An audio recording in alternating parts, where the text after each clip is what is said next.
fedha za field. Ameniuliza kwamba vyuo vikuu vinatakiwa wanafunzi waende field. Ni kweli vyuo vikuu wanafunzi wanatakiwa waende field, lakini ndugu zangu, mtakumbuka kwamba wiki iliyopita bodi ya mikopo ilitangaza zoezi linaloendelea la uhakiki. Na walikuwa katika vyuo ambavyo walikuwa wamevitangaza, walikuwa na vyuo 7 ambavyo mpaka wakati huo walikuwa wameona wanafunzi hewa wapatao 2736.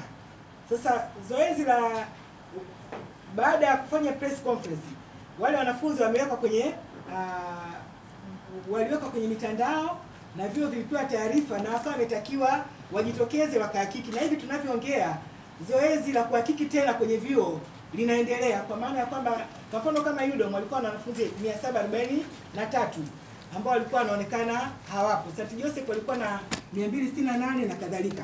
Lakini kitu kingine ambacho tukawa tumekisema tukiangalia zaidi, baada ya kuona kwamba hata kwenye utumishi hii Mheshimiwa Rais alizungumza alipokuwa chuo kikuu cha Dar es Salaam kwamba hewa zimezidi, kila mahali ukigusa hewa, wafanyakazi hewa, wanafunzi hewa na vitu vingine hewa. Kwa hiyo hata na sisi kwa tumesema kutokana na hilo tatizo, hivi hawa wanafunzi wanaoenda field, hebu tujiridhishe kwamba haya majina ya wanafunzi ambao tumeletewa yako sawa sawa. Sasa tulikuwa tumevitaka vyuo vikuu vituletee majina ya wanafunzi ambao wamefukuzwa chuo kwa sababu mbalimbali labda za kitaaluma, au wanafunzi ambao wameelisha mwaka na ambao wamefaulu.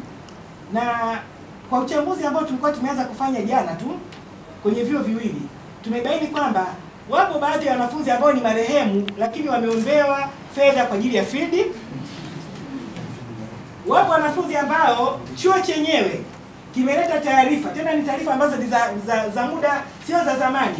Waliwasilisha taarifa zao tarehe 20 mwezi wa 6 wakiwa wanaonyesha kwamba baadhi ya wanafunzi walikuwa wamefukuzwa tangu mwaka 2013-14, lakini majina yao yapo yanaombewa mikopo.